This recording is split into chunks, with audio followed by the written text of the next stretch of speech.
Ladies and gentlemen, welcome to the ARCO Forum. Tonight we have a very special treat for you, as you're well aware. Someone that I saw perform when I was an undergraduate at Georgetown University, and the issue at that time that was debated among folks that like to come to see him at the Shoreham Hotel was whether or not it was just simply too inside the beltway of humor to project to the rest of the country. Well, as it turns out, those who argued that it was a narrow audience proved to be wrong because the gentleman we're going to see tonight has a national and an international audience. And to introduce him, I'm very pleased to introduce one of our Institute of Politics Fellows this semester. She's been very instrumental in bringing our guest here tonight and had him in her study group this afternoon, and that is Lisa McCormick. Lisa was the editor of the magazine Campaigns and Elections, was the communications director for the National Republican Committee, and we're very delighted to have her here with us at Harvard for this semester. Lisa McCormick.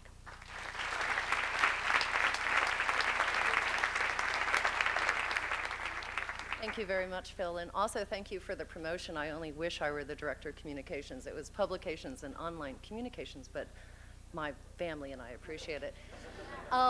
We had a great time today. We had both Bill Strauss, the co-founder, director of the Capitol Steps, and also Mark Russell talking to the study group about political satire. And I have always thought that if politics was the second oldest profession in the world, certainly political satire had to be the third oldest profession.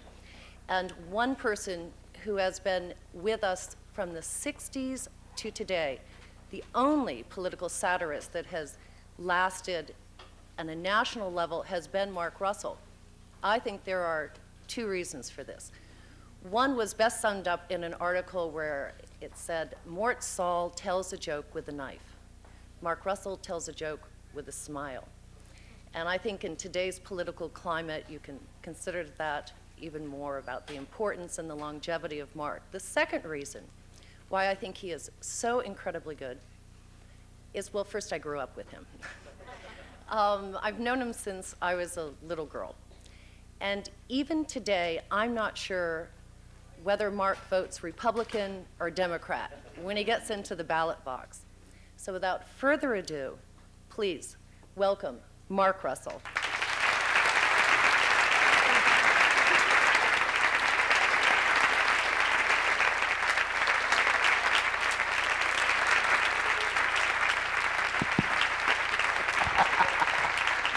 Thank you. Thank you. What a joy, what a joy, what a joy it is to be here in America's heartland. The real America, my friends. There's nothing else out there. You know, I don't want to leave. I just love it here. Tomorrow night, 24 hours from right now, I will be at Washburn College in Topeka, Kansas. And I've been there before, and they're very proud of their little school. As a matter of fact, they like to think of themselves as the Harvard of Kansas. So it's a real honor to be here at the Washburn of Massachusetts.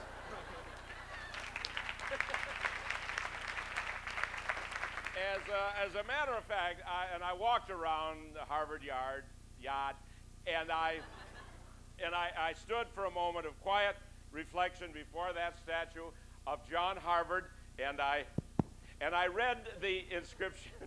And it said John Harvard, founder, 1638. And I was told that that is incorrect. John Harvard did not found the university, and it was founded in 1636. So to err is not only human, but at Harvard the error is chiseled in marble. This great university, my friend, in fact, the last time I was here, there was a survey, since Massachusetts has the highest taxes in America, and they were thinking of taxing sex, putting a tax on sex, and then they figured out that the Harvard students would be overtaxed, and the MIT students would be unaffected, so they just didn't do that. This great university, where the law school has turned out Supreme Court justices, where the medical school has turned out Nobel Prize winners, where the football team has turned out badminton players. How proud you are.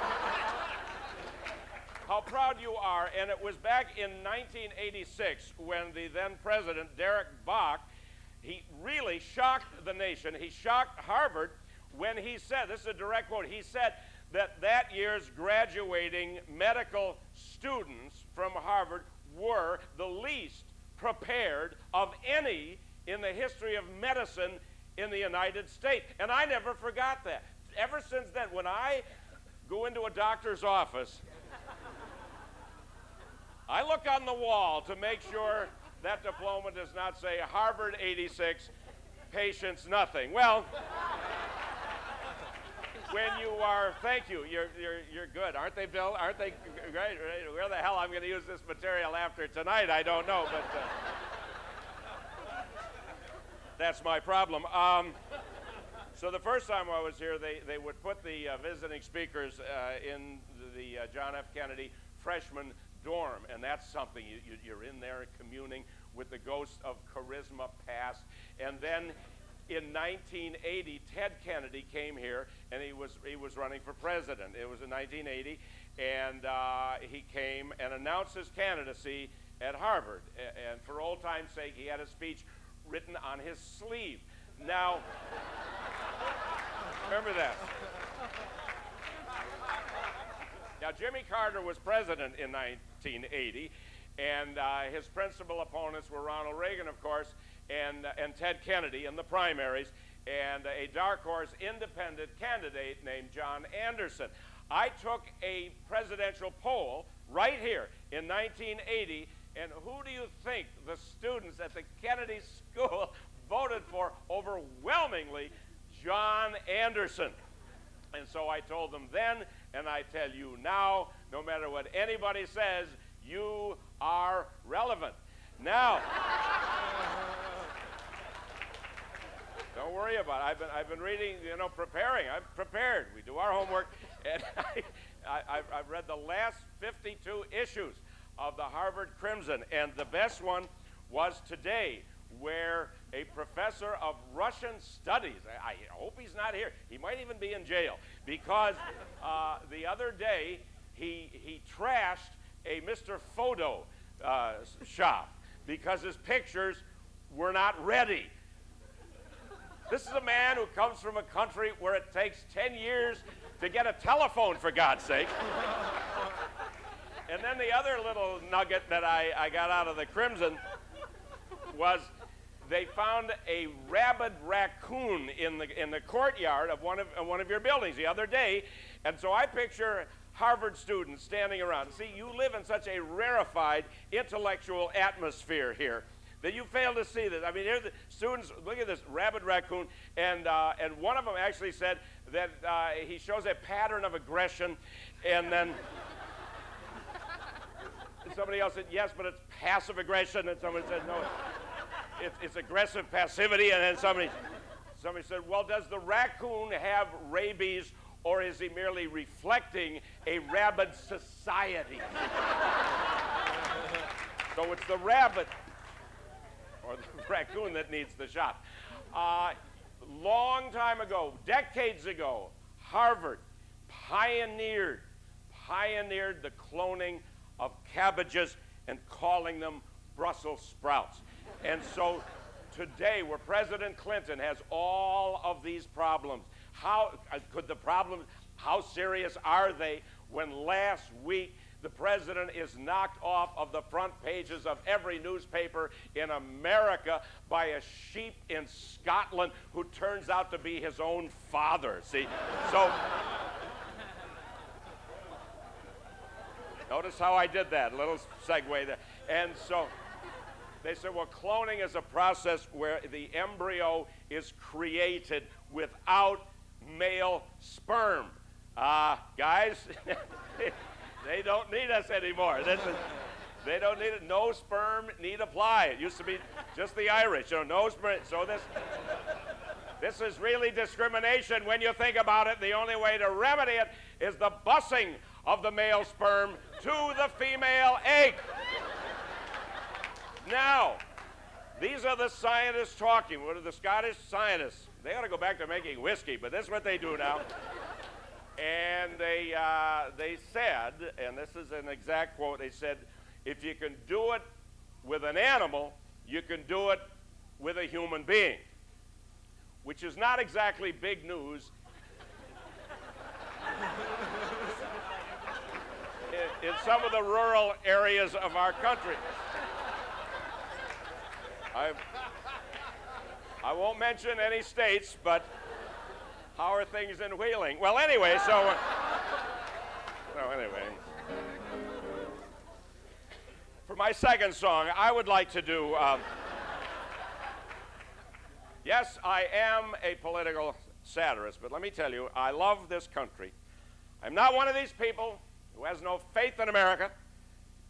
People like Louis Farrakhan or Alan Greenspan. No.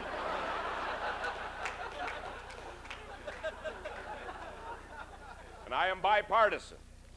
I don't give a damn who wins an election. I didn't care last year. I feel that, the best people, they make the cut and they get up there. And so, for example, if Bob Dole had won last November, I would have minded. That'd be fine. Be fine. If Perot had won, it'd be great, but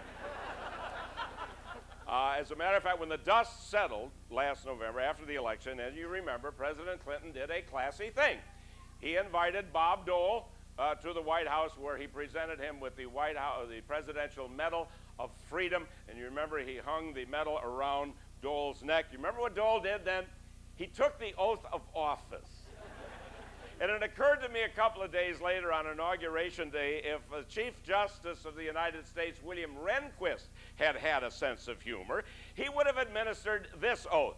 I, William Jefferson Clinton, do solemnly swear that the testimony I am about to give.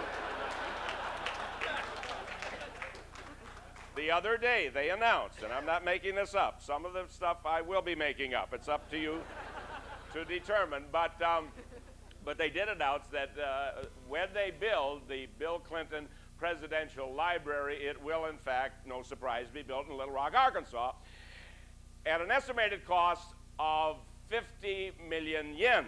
Now, we were talking about this afternoon. You don't know where to start with this fellow. I mean, when you look at the contributors, there was a woman named Suma Ching-hai, and she has been soliciting donations to the President's Legal Defense Fund on her website, which is fine, but what got my attention is that Suma Ching-hai claims to be the living reincarnation of Buddha and Jesus. Now, can you imagine Bob Dole reacting to that? Buddha and Jesus, no wonder I lost. Well, then,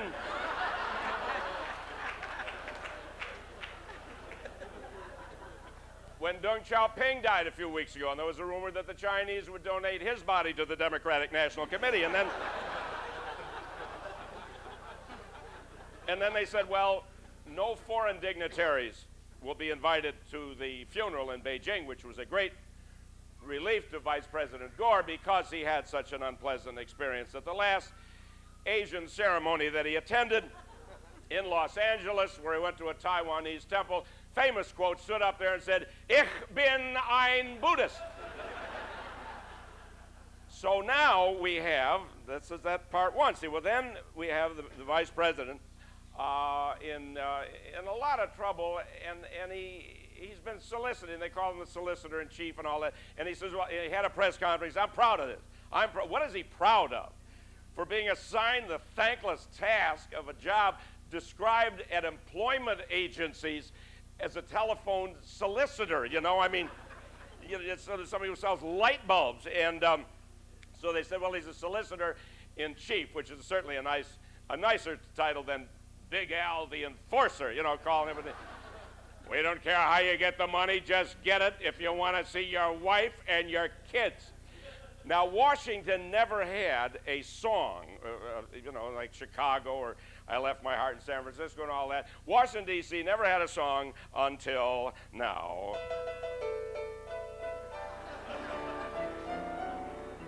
China's town, we're China's town, Washington, D.C. See the bagman diplomats at the Chinese embassy. The Lincoln bedroom has become a crowded Chinese dorm. Beijing deposits in our banks. That's called campaign reform. China's town, we're China's town. The checks are in the mail, made out to the Democrats. The White House is for sale. There's just one favor in return for the bribery they pay. When China tortures victims, could we look the other way? China's town, we're China's town, Washington, D.C. The great stone wall of China now is White House policy, where our leader now resides, unique as none before. In China's town, Chinese bow down to Bill the Emperor, to Bill the Emperor.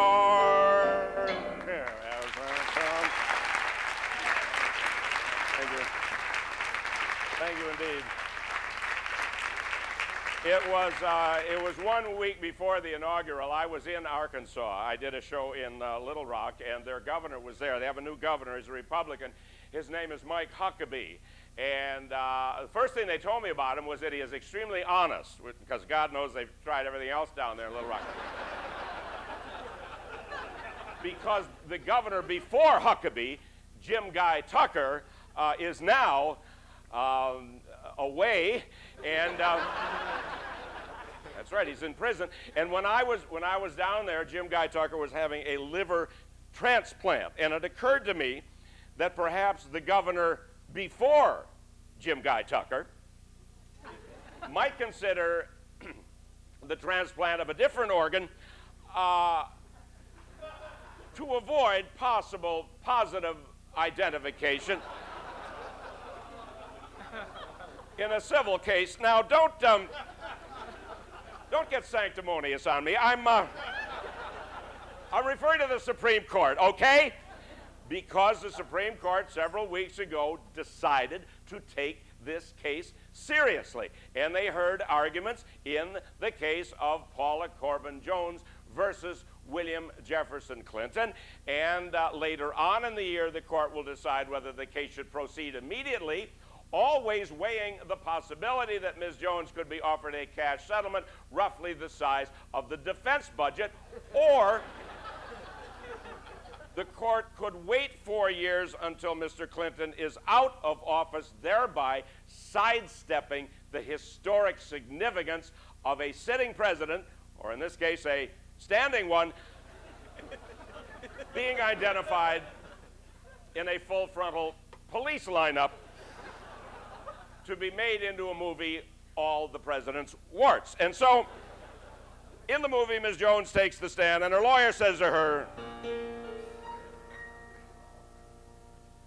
try to remember the president's member.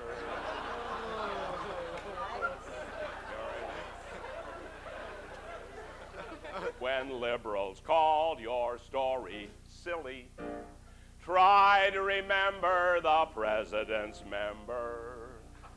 We'll just call it Willie's Willie. This case has the makings of prurient promise, best understood by Clarence Thomas. In the Clinton Library, this story contrary, no one there will remember. There we have it. I remember, thank you. Ah, good taste. It's timeless. Thank you. Meanwhile, at the other end of Pennsylvania Avenue, Newt Gingrich became the first Republican Speaker of the House to be reelected to that job since 1929, and we all heard about what a great year that was. It was a big victory for Newt Gingrich, a tremendous victory, being reelected by his peers who said that if a man can't lie to the House Ethics Committee, what does that say about us as a nation? Then he was punished. He had a big victory, and then he was punished, fined $300,000. Where in the world is Newt going to get that kind of money? Oh, he could teach a college course, I suppose. But if this seems backward to you, where he had a big victory and then he was punished, if this seems convoluted, it's because you do not live inside the Washington Beltway. So let me help you out. Try to think of this as the not guilty verdict followed by the civil trial.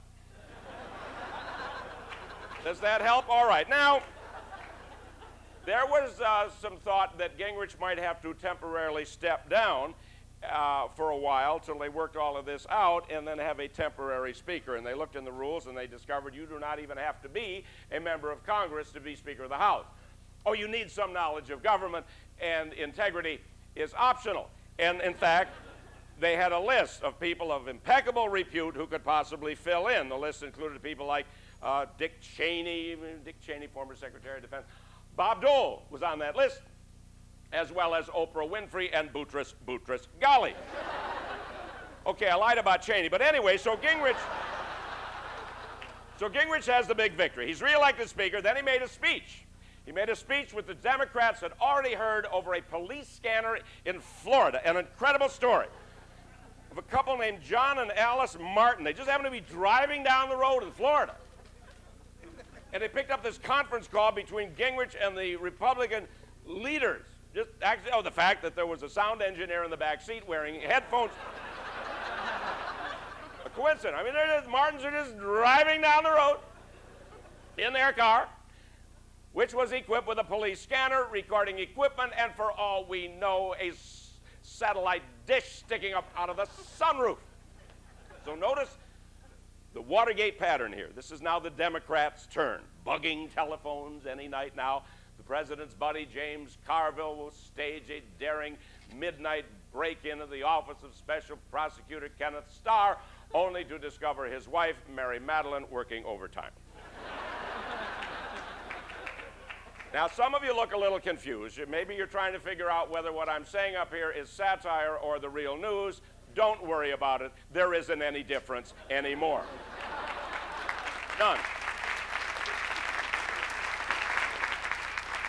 The line separating the satire from the real news is virtually invisible. Satire died.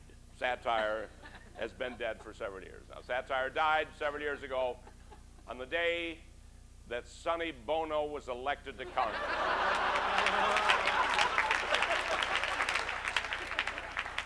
And they put him on the House Intelligence Committee, where he was the smartest one on the House. At the beginning of a new year, a new Congress, a second term, it's best to review the 22nd Amendment, the laws of succession, everybody knows. God forbid anything happened to President Clinton, Al Gore becomes president. And if anything happens to Al Gore, well, I know you know this. I mean, my goodness, here we are. Who succeeds Al Gore? Anybody? No, Gingrich, that's right. And if anything happens to Newt Gingrich, who? Strom Thurmond. That's right. And if anything were to happen to Strom Thurmond, it would have by now. Don't you think so?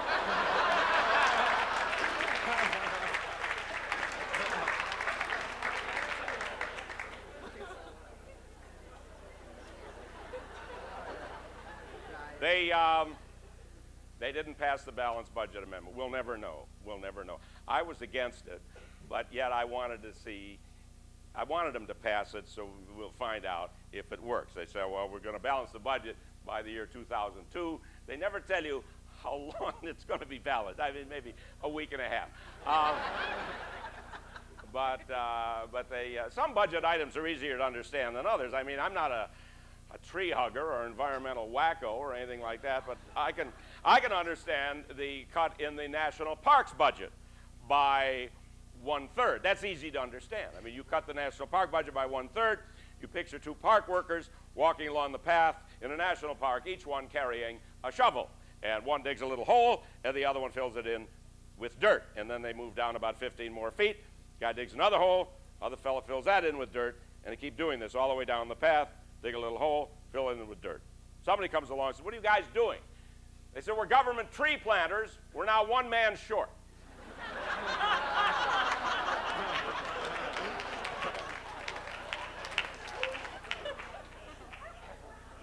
There have been attempts at compromise between the Democratic White House and the Republican Congress. As you know, the president signed the Republicans' welfare bill last summer. He said an interesting thing, direct quote. Before he signed the welfare bill, the president said, "You can put wings on a pig, but you can't make him an eagle."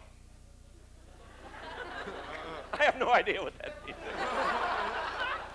But it's about as close to the Gettysburg Address as we're going to get from the man.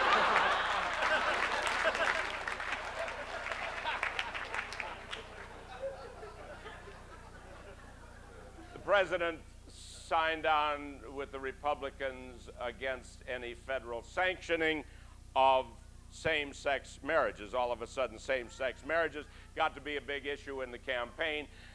Look, I don't care if your marriage is same-sex or opposite sex. After 30 years, it's going to be no sex.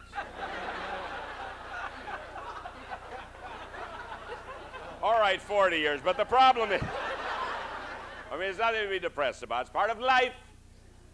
What I call the glory of our humanity. Married 30 years, 40 years, doesn't matter. These conversations will take place. Usually instigated by the husband. That's true. And he will turn to his spouse and he'll say something like, "We got to talk. Right? We got to talk." And says, "What has happened to our sexual relations?" She says, "I don't know. We haven't heard from them since Christmas."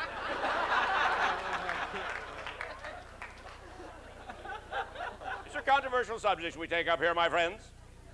Gays in combat. I personally do not believe that if two GIs are in a foxhole with enemy machine gun fire whipping overhead, that one will turn to the other and say, "Do you come here often? What's your sign?" I don't believe that.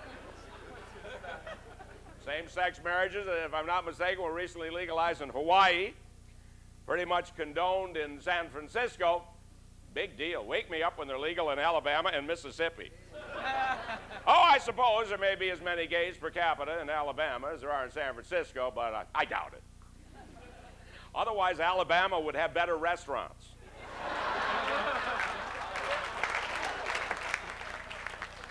Do you remember that theory a few years ago about teachers?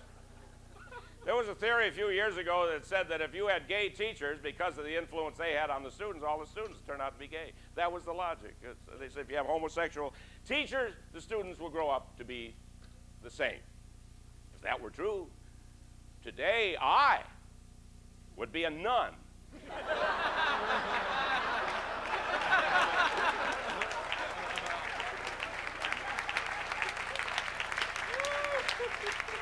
I remember at one point in the primaries last year, Pat Buchanan, back on Crossfire.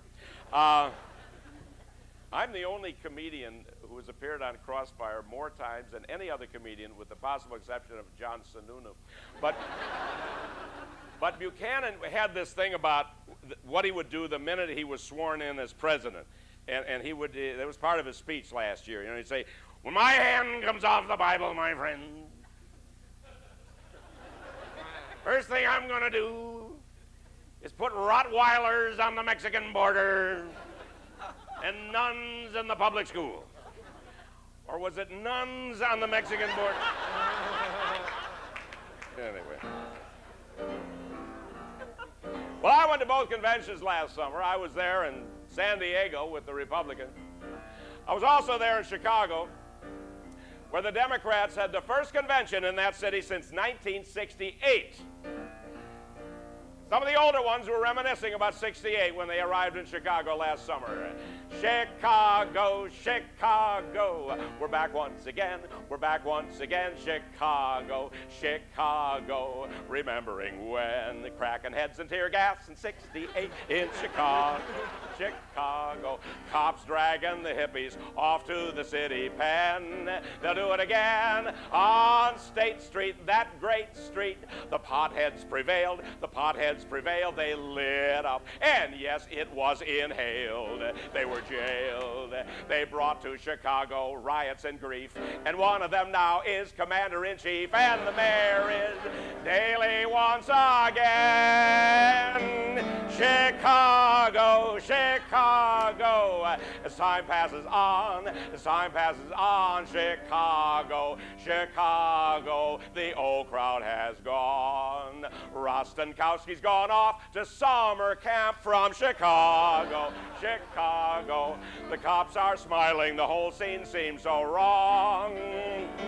Bill Clinton supporters, we're so proud to be, we'd like to express our loyalty. We agree, he's corrupt and a liar and slick as can be, but he's much more than that, he's our nominee in Chicago, where one vote counts for three.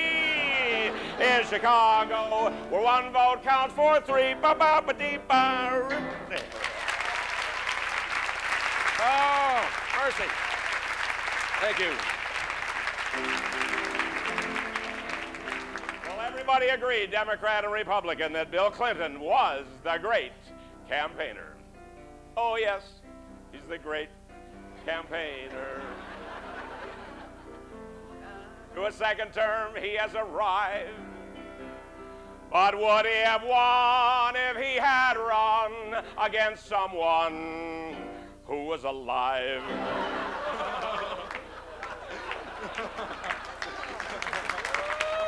I used to write for Bob Dole. I did years ago when he was in the Senate, and he was going to make a speech, and he wanted, a few jokes, and I did it for my country, and I wrote a little bit for him in the campaign. You know how occasionally Dole would let a sentence trail off, and then he would say, whatever? I wrote that. Now, the first debate was in the city of Hartford, Connecticut. And Hartford was very excited.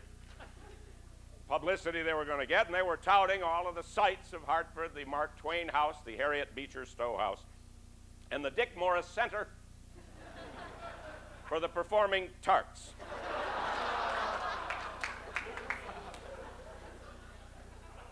The prostitute who spent time with Mr. Morris said, and they have to check this out because it's serious, and she said that when they were together that he told her that it was Mrs. Clinton who personally ordered up the FBI files, and there will be hearings on that to check her story out in the House Subcommittee on Federally Funded Fornication, and it'll be quite a raunchy scene for C-SPAN, ladies of the evening assembled in the chandeliered congressional hearing room with the lights down low to prevent any members of the committee from being recognized. And so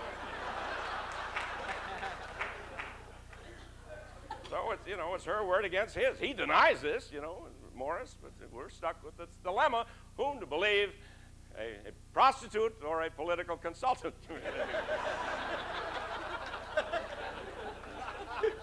Bob Dole has nothing to be ashamed of. I thought the media was unfair to him in the worst way. They quoted him directly.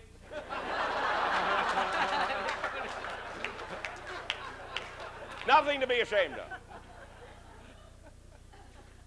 He only referred to the 1996 Brooklyn Dodgers once. It was a little generational gaffe, that's all. Could happen. And he went to Memphis, Tennessee to visit Graceland and lay a wreath on the tomb of Bing Crosby.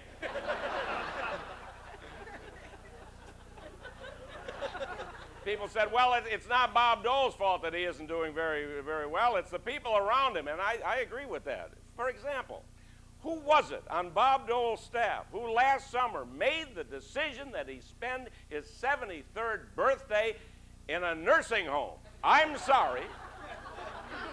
That escaped me. I thought, well, maybe they want to put out the message that he is not arriving in the nursing home with luggage.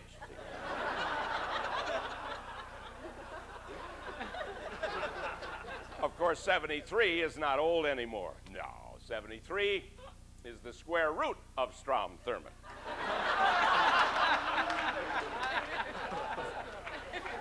Oh, we get it. Just just get two of those. Just two Strom Thurmond, and then we move on. Anyway, I mean, you know yourself, there are 43-year-olds who are old. There are 93-year-olds who are young. There are 120-year-olds who are dead.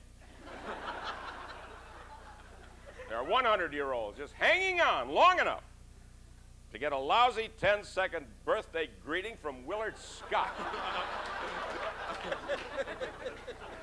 Just before the election, Dole was very, very desperate. You remember when he invited Ross Perot to quit his campaign and join the Dole campaign. He did that in spite of the fact that just a few weeks earlier, Dole locked Perot out of the debates. Remember what Perot said? I'm going to debate with myself.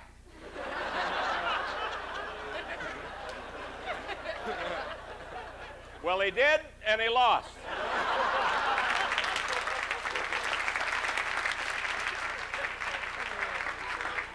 History will record of the campaign of '96 that never before in history did so many Republicans work so hard to re-elect a Democrat.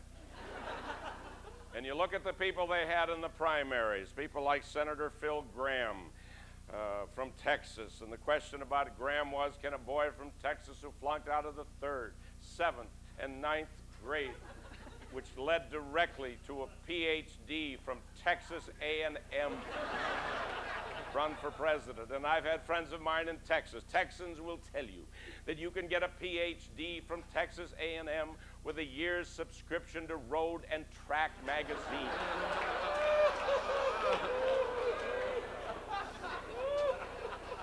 Now, before somebody corrects me on this and accurately points out that Senator Graham's degree is from the University of Georgia, you're right, and I know that. However, I have the University of Georgia's permission to say that he got his degree at Texas A&M. Other candidates, the governor of California, Pete Wilson, he announced his candidacy. Where? Was he in California? No. He was in New Jersey so he could have the Statue of Liberty behind him while he delivered a speech attacking immigration. Give me your tired, your poor, your huddled masses, and I'll stick them on a bus back to Tijuana, goddammit.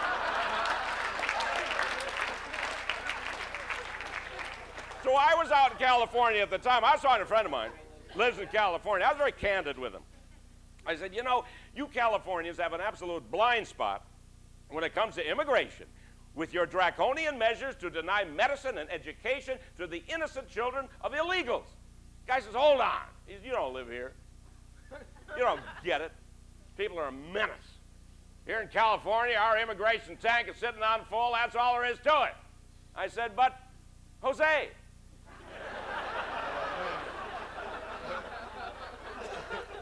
And they looked at those Republican candidates, and the party, they knew that none of them reflected the wisdom, the charisma, the wit, and the style, and the class of the sainted Ronald Reagan. They said, well, Bob Dole knows the words, he doesn't know the music. There was no poetry, there was no romance. I remember when Reagan was president, a reporter asked him one time, he said, Mr. President, he said, did CIA Director William Casey carry on covert operations without you knowing about it? Reagan answered, not to my knowledge.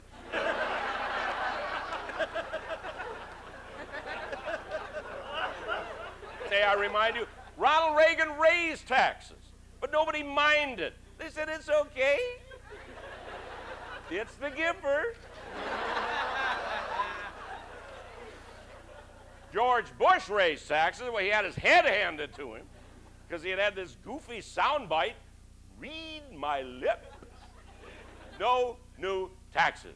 And 2 years later, he had to say, we're going to have to raise taxes. And it was during the Reagan years. It was during the 1980s. The Republicans themselves were telling the following story of Ronald Reagan stranded on a desert island with Muammar Gaddafi, the Ayatollah Khomeini, and Newt Gingrich. And Reagan only had 2 bullets. So he shot Gingrich twice.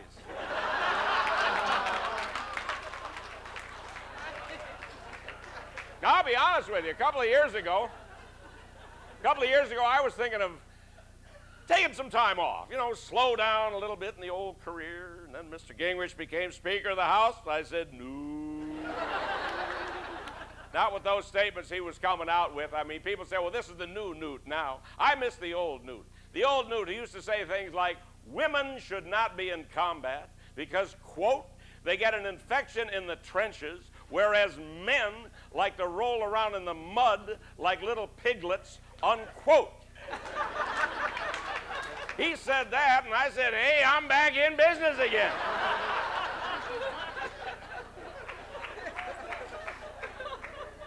Well, he's got a very low profile lately, and this is good. Give us all a breather. Stay off of television. That's what I've been telling him to do. Just give us all a bit of a break so I can try and remember what it was about Dan Quayle that I thought was stupid.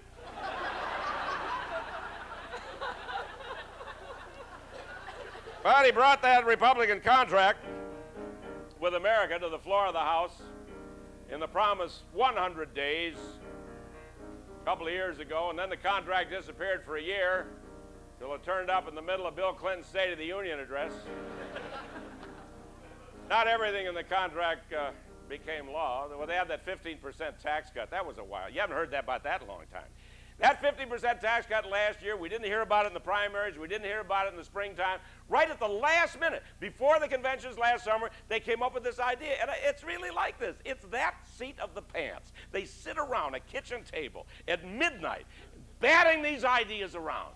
And somebody says, all right, what about this?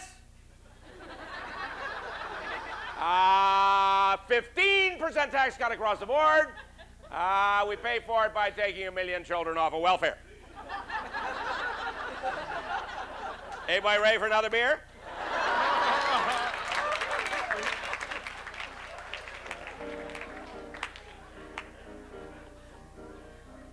There was one item, one issue that the president was very vulnerable on last year. Republicans never brought it up at all.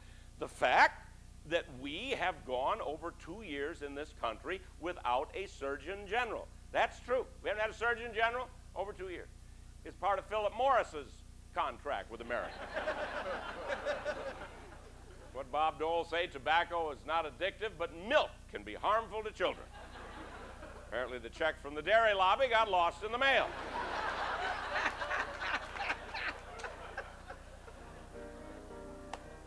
And obviously the other thing in the contract that probably never will become law now is the constitutional amendment to balance the budget, which brought up the question, what if they balance the budget and it didn't fix a thing? What if they balance the budget under Newt the King? When the books are neatly balanced, will the experts say, pray tell, if you don't count the Depression, this is working very well. But all the federal programs have been cut and slashed and hacked. Will we say this feels like Bangladesh, but at least we're in the black? When your grandma's eating dog food and the mail's a year behind, will we say this isn't quite exactly what we had in mind? Is this a thing that's doable? Or a concept to anoint, to diddle with the Constitution, just to make a point? To pass a law that's easy for impressing me and you, but balancing the budget, they haven't got a clue. When an older guy is flipping burgers down at Mickey D's, and you're thinking this is far beneath this fellow's expertise, and you say to him, is this what balanced budgets had to bring? And he said, I was a congressman, I voted for the thing. And he said, I was a congressman, and I voted for the thing.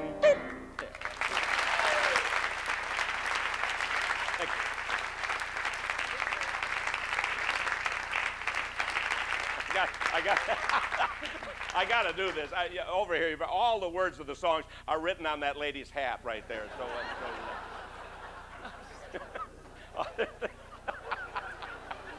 They couldn't afford a teleprompter, so they got the lady.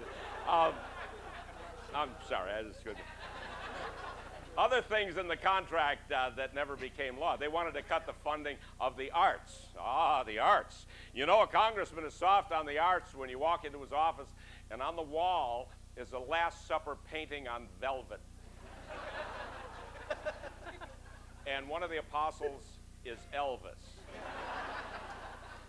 Use your imagination. They wanted to cut the funding of public television. They said privatize PBS. And about that time, I had a dream where PBS was taken over by Fox Television. television. And on Masterpiece Theater, Roseanne and Madonna starred in Little Women. Use your imagination. They wanted to put prayer back into the public schools, but how feasible is that in the 90s?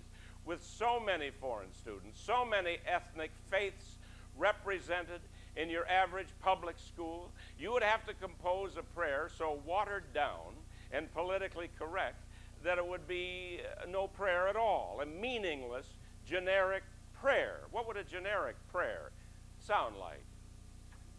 Our Father or Mother, who art either in heaven, Jerusalem, Mecca, Salt Lake City. Give us this day our daily white bread, black bread, Italian bread, Jewish rye, English muffins or tacos, and a quarter pounder with cheese and large fries to go. And lead us not into temptation, lest we grow up to be theologically challenged, morally impaired, sinfully prone in a hotel room in Little Rock with a state employee who maketh our knees knock. Amen. And a women.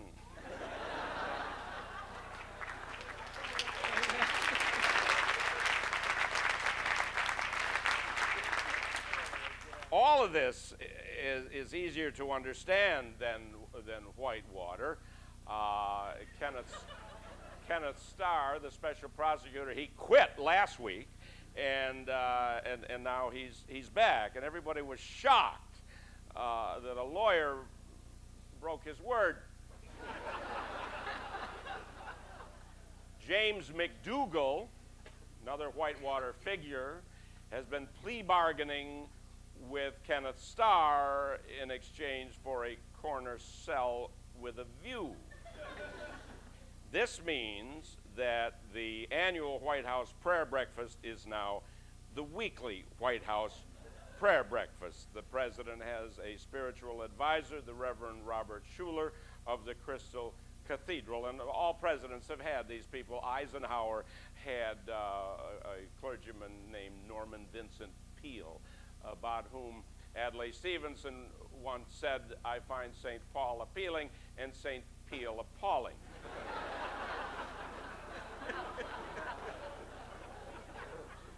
Nixon had Billy Graham. Lyndon Johnson had Lyndon Johnson.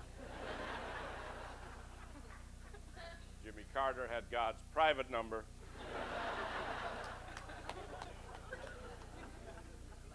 You know, these State of the Union addresses, they're getting more embarrassing by the year. You know, you watch them, and you know that the party of the president, it doesn't matter what party it is, they have a copy of the speech, don't they? And they have these cues as to when to stand up and start cheering.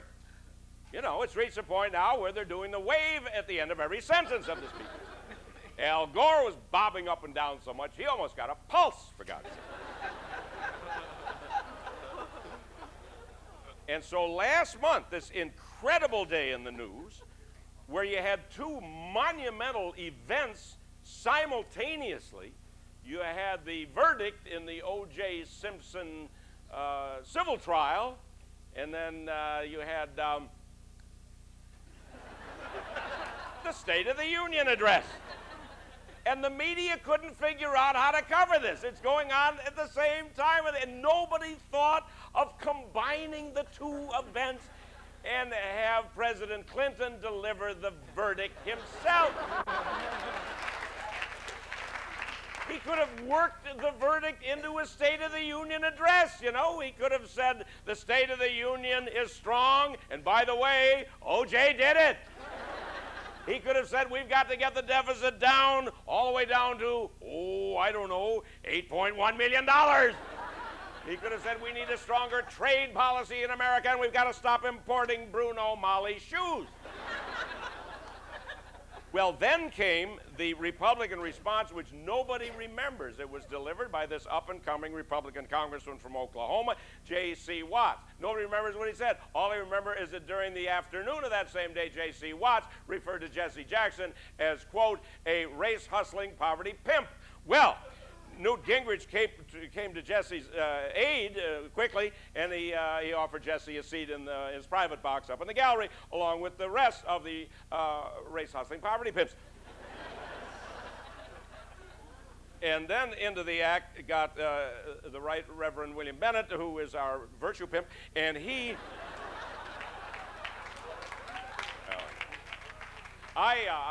before we start the dancing, I don't want you to think it's all negativity up here. I mean, I admire many people in public life, in the Congress, Democrats, Republicans, men, women, liberals, conservative, every one of whom quit the Congress at the end of last year. And one of them is a man who you are very fortunate to have here at Harvard as a visiting lecturer, a former Senator Alan Simpson of Wyoming. And he's one of my heroes. And you talk about, he has a book out called Up the Old Gazoo. A gazoo being the Wyoming end of a horse facing Idaho. And... But he's a courageous man, Alan Simpson. I'll tell you why. Because last year he launched a full-scale investigation of the American Association of Retired Persons, the AARP. Oh, took guts, because the next day Alan Simpson was flogged in broad daylight with rolled-up copies of Modern Maturity magazine by a group identifying itself as the Geriatric Jihad.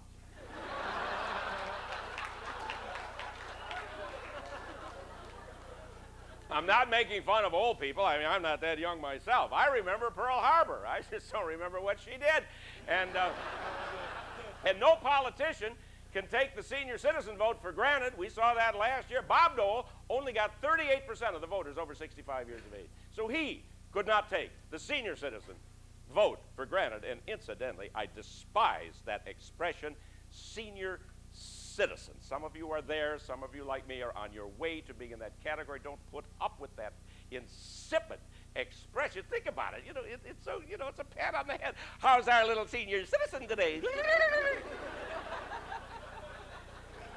Anybody says that to me, I'm going to say, screw you, I'm old. All right.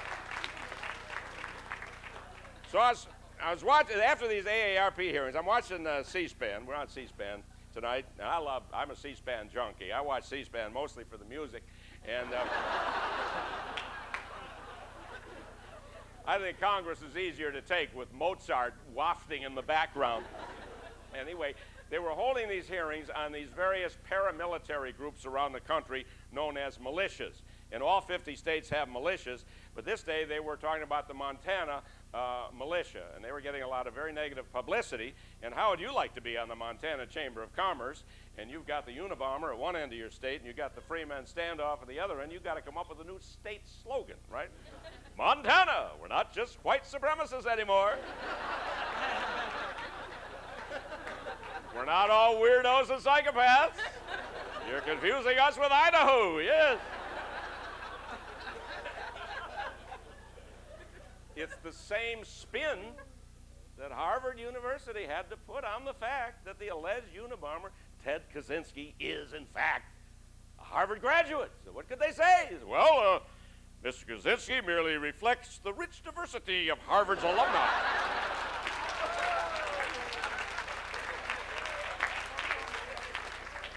So you got to watch your stereotypes. I mean, just because Ted Kaczynski is a mathematician, does that mean we condemn all mathematicians? Of course not. Einstein was a mathematician, but was his formula ever used to make a bomb? That's not a good example, is it? Another time they were holding hearings on the Michigan militia. They were getting all the publicity. Ted Koppel went up to Michigan. He did a nightline from up there, and we saw these people, grown men, playing leapfrog in the woods, wearing camouflage uniforms to blend with the jungles of Michigan, I guess. I mean, Well, to me, they appear to be guys whose wives make them sleep on the sofa a lot.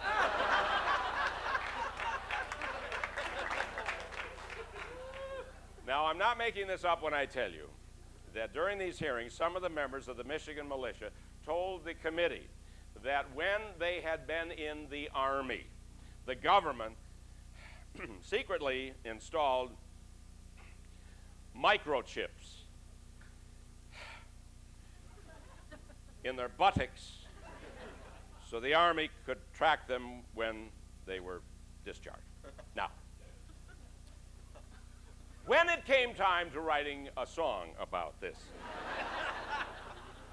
I could not think of a song to write a parody to, and I thought of one, Cheek to Cheek. Here we go. Nervous in the service, 'cause a governmental sinister technique has me losing every game of hide and seek. There's a microchip implanted in my cheek, beeping while I'm sleeping as I suffer from a malady unique, and they're tracking every move of my physique with a microchip implanted in my cheek. It's an asinine intrusion. Hear my memory circuits hum as the feds harass the veterans whose computer's on the bum. Can't you see this subcutaneous lump? Some agency chump is tailing my rump, flitting while emitting raunchy signals from some bureaucratic geek, and my haunches have me in a fit of pique with a microchip implanted in my cheek. My circuits all are burning, so the other cheek I'm turning, there's a microchip implanted in my cheek. Yeah.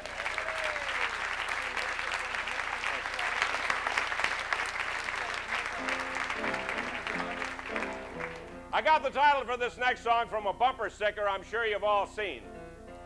I feel rather safe doing this song here, but let me tell you, there are some parts of the country where this is very risky. And I've had bets that I would not have the guts to do this song in Texas or Wyoming or Mississippi or a lot of parts of our country. It's rough. It's controversial. I've seen the song clear out theaters. Half the audience runs to the door. The other half runs to the stage. The hell with it. I'm not going to do it. All right, I'll do it. Bumper sticker. Here we go. The only way you're going to get my gun is to pry it from my cold, dead hands. You'll never get my 22 till the undertaker's through. Just so everybody understands, I got my first gun when I was only one. Got the bullets for my first birthday. When I still had to be burped, I was a toddler Wyatt Earp and junior member of the NRA. You'll never get my 38. You're gonna have to wait till I'm called up yonder with the Lord. You'll never get my Smith & Wesson until the rigor mortis sets in and I'm cold and stiff as a board. You'll never get my 45 while I'm still alive. Don't want to hear no excuse. And if you come to get me, better wear an orange hat. I might mistake you for a moose. When I run my hands over my gun's cold steel, I know that everything's all right. Don't need a woman, my Magnum is my wife, and we cuddle up together every night. You'll never get my Luger till my body's in the cooler and my vital signs have all but ceased. On second thought, I'll take my gun with me so I can rest with my peace. Hallelujah, I can rest in peace with my peace. Before you close that lid, toss another clip in here, will you, hoss? So I can rest in peace with my peace. Boom. All right.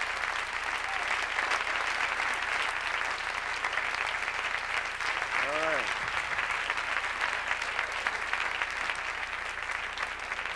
Thank you very much. One thing I'm not proud of, a lot of things I'm not proud of, but the whole technology, the computer sciences and everything, and And most audiences, every audience, that's very important to them, obviously. And although I prefer this kind of a setting, I do, along with the capital steps, we do a lot of the corporate things. We the lecture circuit, the head table, which is deadly because you just don't go on. You know, you have to sit through all these speeches, and that head table drill. This is what you all have to look forward to. Yes, indeed. And you'll be sitting there. It's up to you, the next generation, to do away with the whole banquet thing, the cliches, the head table, the introduction of the head table, and all of that. The prayer is such a phony thing. You know, they get these clergymen and they tailor the prayer. Heavenly Father, we ask you to shine down thy blessings on the National Association of Wicker Furniture Manufacturers.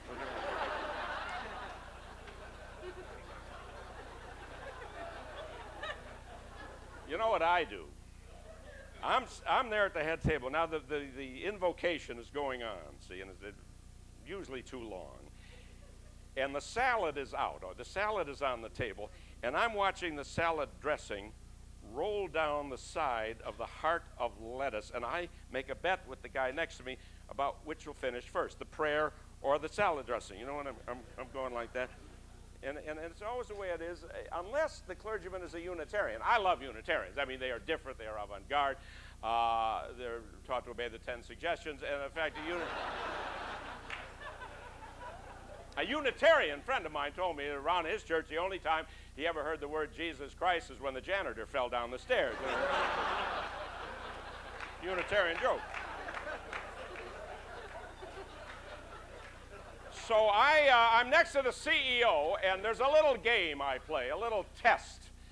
No matter what the company is, I'm sitting there, and I'll say to the CEO, I said, you can relax, because in my show tonight, I don't plan to say anything about the lawsuit. They all say, thanks a lot, I appreciate that.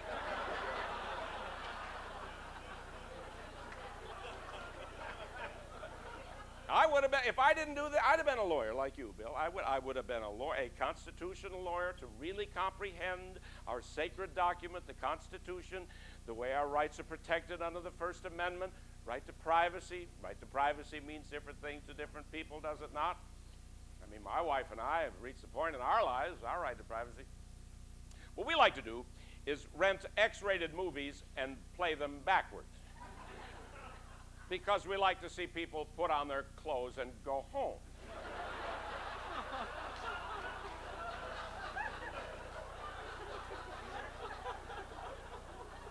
The Supreme Court is always good for material. The other day, the Supreme Court took up the controversial issue of physician-assisted suicides. Of all the groups to talk about that issue, my God, the Supreme Court. Every morning, the court clerk counts the justices.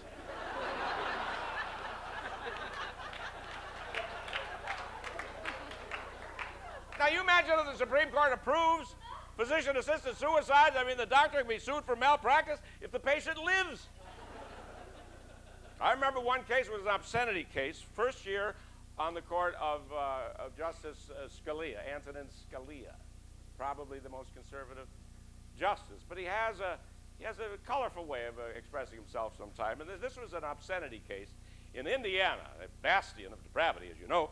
And it had to do with what go-go dancers were required to wear under the nudity law of the state of Indiana. And these sleazy cases reach the highest court in the land because they have to be entertained as well.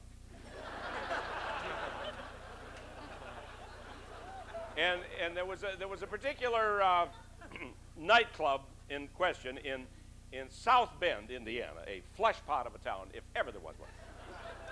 And the name of the place, this is all true, but the name of the place was the Kitty Cat Lounge.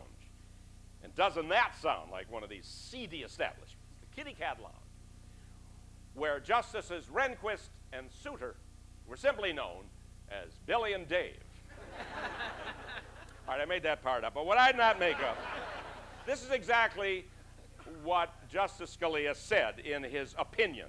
This is, it's a little raunchy, but remember, I'm quoting a United States Supreme Court justice, okay? Here's what he said, quote, He said Indiana's nudity law would be violated, I suppose, if 60,000 consenting adults assembled in the Hoosier Dome to display their genitals to one another, unquote.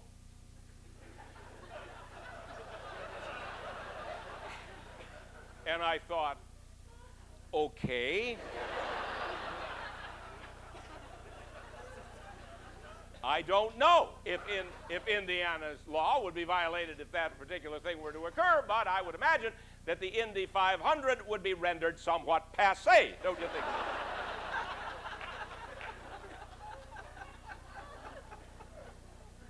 But I admire many, many people. And I don't do impressions, but I'll do two and then I'll sit down.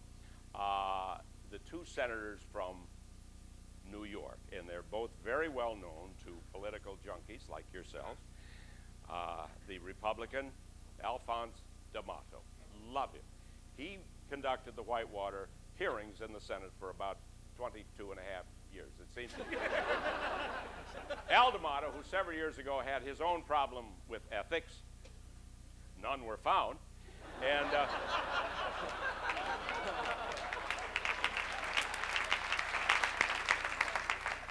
and the other senator, of course, the Democrat, Mr.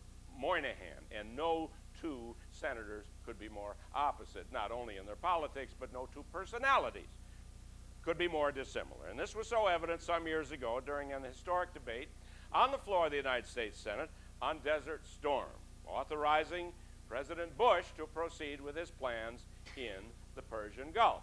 Moynihan and D'Amato were on opposite sides of the issue. And so that day, you had the senior senator for the great state of New York, the Honorable Daniel Patrick Moynihan, stood up there on the Senate floor and said, "It my opinion, Mr. Chairman, there is no international crisis. In the words of George Bernard Shaw, there is no international crisis. No, no, no.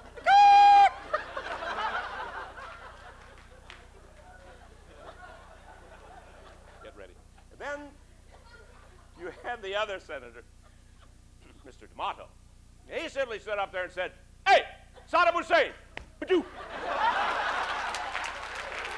Thank you very much. We'll leave it at that. Thank you very much.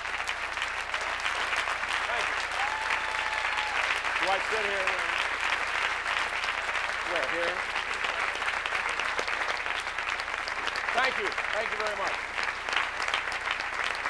Oh, I just sit there when I answer. All right. Thank you. Thank you indeed. Thank you. Thanks a lot. Thank you very much. Oh, I'll take that. Thank you. Well, this is supposed to be the question and answer part, and I would like to pose the first question.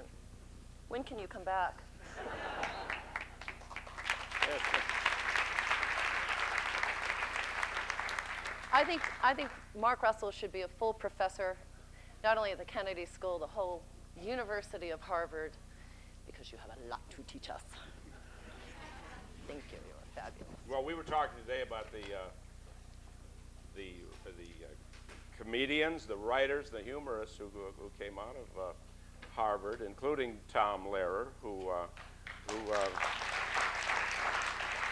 certainly my idol, and I met him years ago, and he was getting ready to go out of the business. I told him that I was stealing some of his songs, the easier ones on the piano, the ones with more than 3 chords I couldn't handle, but I used to do the Boy Scouts marching song and Masochism Tango, and I did the Vatican Rag, but then I did it once and I had to go to confession, and so and then there was Pat McCormick, who wrote for Johnny Carson and so many others. And it was Tom Lehrer who first did that bit about. I stole this device about when satire died. he originally said that satire died the day that Henry Kissinger won the Nobel Peace Prize. I have one other question. And we just talked about a little bit about this in the study group. If political satire had a Mount Rushmore, which of the politicians in the past 30 decades would you put up there? None of them. We put ourselves up there. Well, the obvious ones. I guess, to me, Reagan would rank up there just because of time and service. It's incredible. He's the only one since Eisenhower who went 8 years, and so just because of the time, he was in there. But my goodness, Jimmy Carter was great. I mean, Jimmy Carter banned alcohol in the White House, and yet after a couple of years, he looked more in need of a drink than any of the others. I mean, he was the teetotaler, and yet he was the one who saw this killer rabbit run across the lake on all fours and attack him in his rowboat. I'm not making that up. And Lyndon Johnson, who, like Clinton, has his eye on history now, concerned about the legacy, and he wanted those history books to say that Lyndon Baines Johnson ended poverty, ended bigotry, ended unemployment, that he gave us clean air and clean water, that he gave us peace with ourselves and peace with our neighbors, and that on the seventh day he rested. That's what he wanted that to say. Let's take a couple of questions. Hi, good evening. If you could first identify yourself and then go with Hi, your question. I'm Daniel Allen. I'm a student here at the college. A likely story. Do you think politicians are using humor less today than they used to, and what's the chance of having a funny president again? Intentionally? This one now ain't bad. Listen. Well, there's two ways. I mean, you say, is the president funny naturally himself, or is he funny to laugh at? Is it the butt of humor, or does he have the humor? I think that in the last half century, the funniest one, the natural ones, the ones who didn't look as if they had been spoon-fed the material as they awkwardly groped through word by word and syllable by syllable, and it's very painful to watch. The ones who do not fall into that category in 50 years are Roosevelt, Kennedy, Reagan, and Clinton. And I put Clinton in that category because I've seen him make speeches. We have these roasts in Washington. We have the Gridiron Club. We have these correspondents' dinner where it's all levity, it's all humor.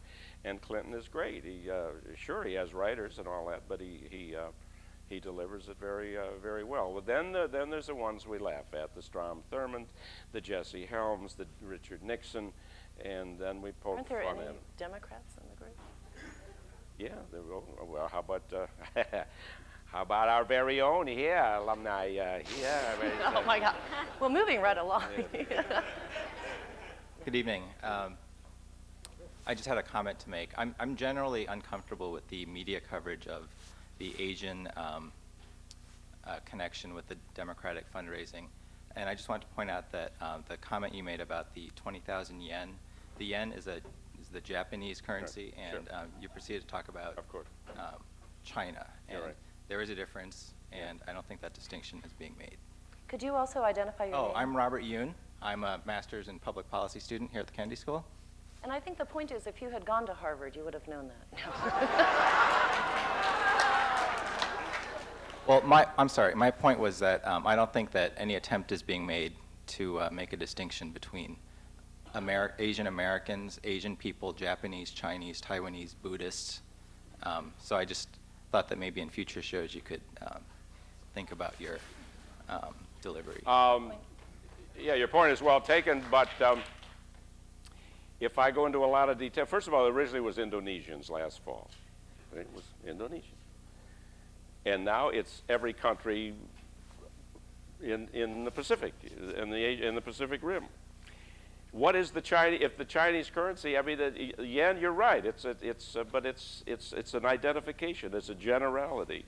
If I mention the Chinese currency, most people, I tell you, wouldn't know it, and the joke wouldn't work. And it's So it's. It's going to get worse, I'll tell you, as this whole thing unfolds. And so a couple of years ago, it was Arabs. What can I say? What can I tell you? If I said in Washington, I landed at National Airport, and I went out to the cab stand at National Airport, which we call the Iraqi motor pool.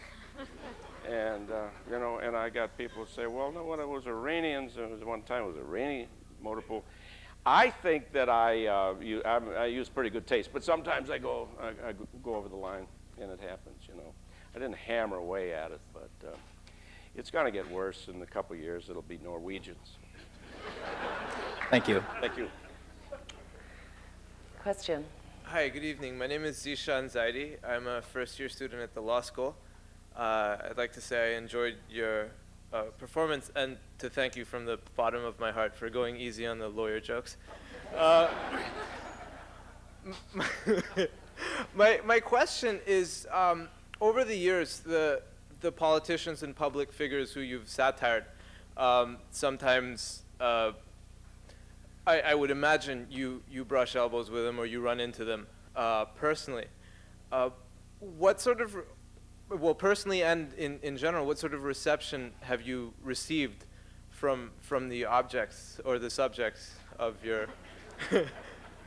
That's a great I question. got to tell you, it's very embarrassing because first of all, there's always a lot of people standing around.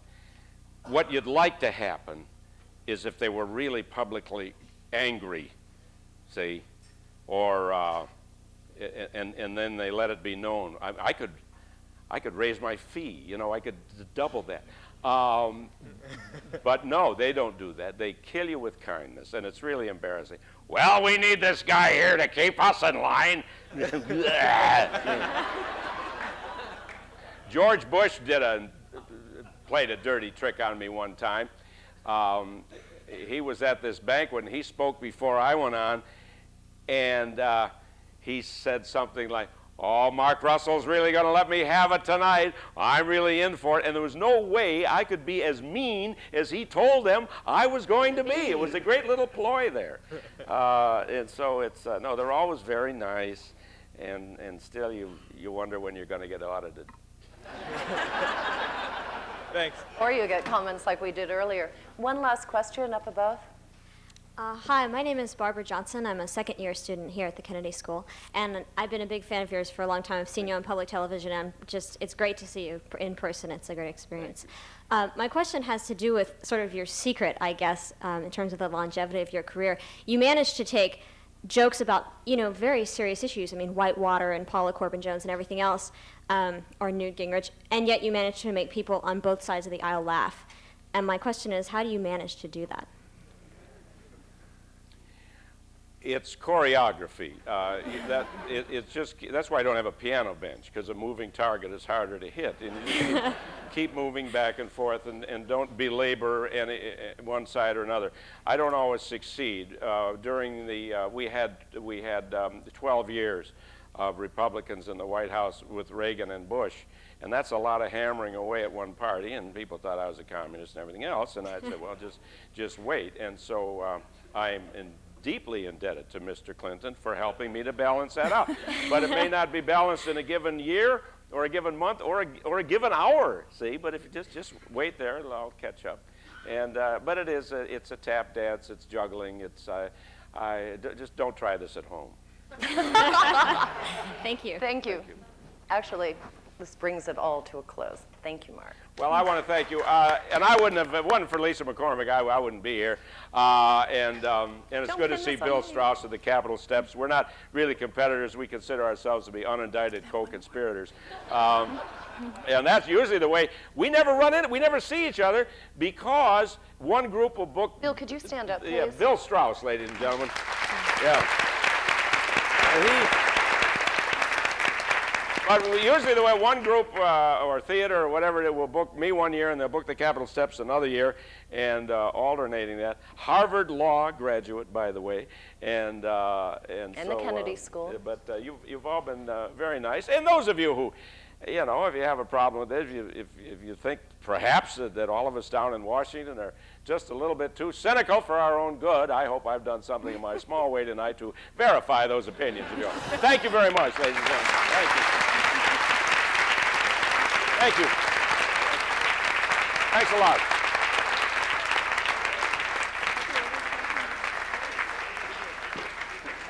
Hey, Byron. Byron.